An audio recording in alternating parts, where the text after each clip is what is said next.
In this lesson, we're going to continue talking about the order of operations. And if you're following me on algebraclass.com, in our last lesson, we went through and we used the order of operations to evaluate one expression. And now we're going to go through a second example.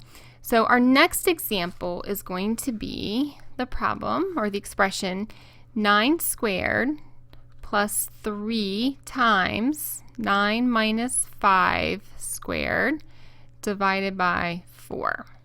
Now remember that when we use the order of operations, we can think of PEMDAS. So PEMDAS is parentheses or any grouping symbol, exponents, multiplication, division, addition, and subtraction. So I always like to write it off to the side too, just to help me remember exactly where I am in the process. So the first thing is parentheses. And I do see a set of parentheses with a problem inside. So that's where I'm going to start. So my first job is to evaluate anything inside of parentheses. 9 minus 5 is 4.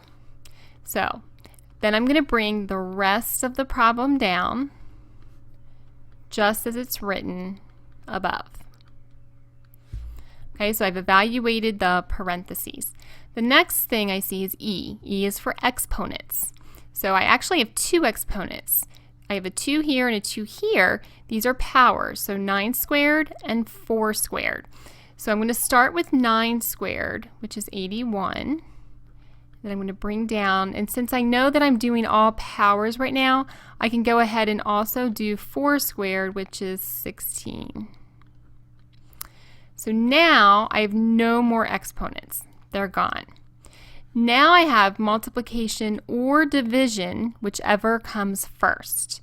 So I actually have multiplication and division. And the 16 is shared between the multiplication and the division. So I need to make sure that I do the multiplication first.